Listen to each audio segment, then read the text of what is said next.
Officer Peter Liang, the former New York City police officer who killed Akai Gurley in the Brooklyn Pink Apartments back in, I believe it was 2014. Today, he had been found guilty previously, which was like, yay. Finally, a cop got not only charged but convicted, right? I mean, we should be rejoicing. This sounds like great progress. However, yeah, so today was his sentencing. So he got 5 years of service. He got 5 years in jail? No. He got 5 years community service. No house arrest. 5 years community service for killing an unarmed man. He was a rookie, and there are people who feel sorry. This is a rookie cop. He's out there. This is when we talk about broken window policing. He's out there. He's in the projects. He's out there. He's in the hallway. He has his gun drawn. So he basically was not doing as he was supposed to be doing, right? He was charged with manslaughter and official misconduct, and the judge, Justice Danny K. Chun, he reduced the charges to criminally negligent homicide right before sentencing. So this decision to not imprison, it follows the recommendation of the district attorney, Ken Thompson. The Brooklyn, he had announced previously that he was not going to ask for prison time because there was no evidence of intent to kill or injure, right? Because he just, Mr. Gurley was coming through the door. Officer Liang was just shooting wildly because he was scared. But what's problematic with this whole, well, he didn't mean to do it. It's okay. It wasn't really like intentional. Intent is not at issue here, right?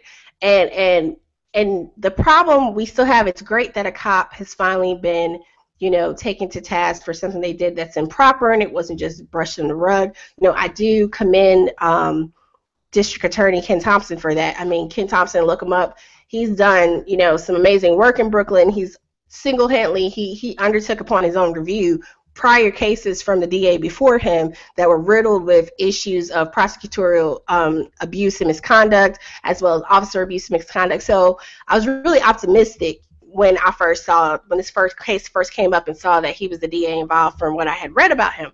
This, though, it kind of brings back to the conversation that people have had over the last few years with these cases and the ability of prosecutors to actually go after cops, right?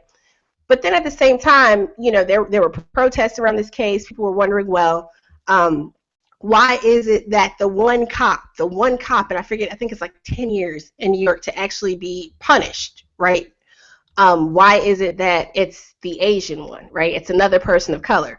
Same thing can be said about the Eric Garner case. The only cop in that case to be disciplined or action to be taken against is a black woman cop that was involved, not the actual cop that placed Eric Garner in the chokehold that killed him. Does that make sense? It does not.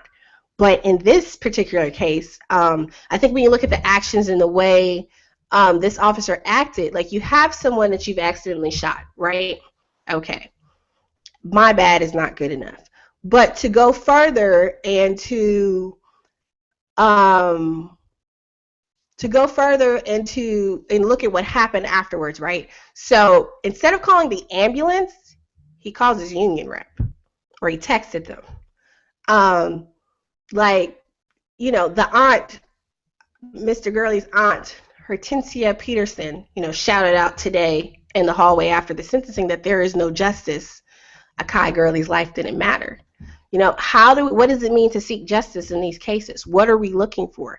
Does Ken Thompson now deserve to be primaried? I mean, we've seen this happen in other cases, right? The district attorney in Cuyahoga County, I can never remember his name, probably because I think he's crap and I don't remember his name very well. And Anita Alvarez in Chicago, is that what we do? There are issues with DA Mosby in Baltimore as well. People are not really happy with her handling of the Freddie Gray case. So as we look at these cases, as we look at how do we leverage our how do we leverage our opportunity, how do we leverage our progressivism, going forward? What do we do? But I just think it's interesting when we're looking at someone. I understand not wanting to quote unquote ruin the life of a young man who made a mistake. But had he been a young man who was not a cop, had he been Black or Latino, how many DAs will look and say, well, he made a mistake, so just give him community service when there's someone who's dead? How many judges, right, take it upon their own review to reduce charges for someone? Like, when does that ever happen?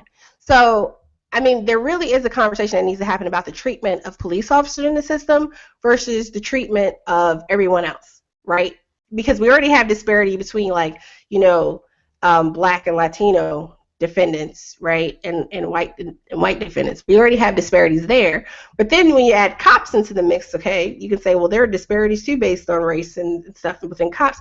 Yeah, but it still seems like cops, unless they do something like seriously egregious, like rape a whole bunch of women, right? Like, it seems like it takes like huge issues for there to be any type of parity in how they're treated compared to the rest of the general population. So I'm glad that charges were brought. I'm glad this wasn't just like swept under the rug like what happened in Staten Island. However, at the same time, it's just for someone to get 5 years probation and 800 hours of community service for whether they meant to do it or not, for killing and taking away someone else. I don't know. Like, I'd like to hear what you guys think about this case. So you guys can hit me up on Twitter and just let me know what you think, or drop a message in the chat and let me know.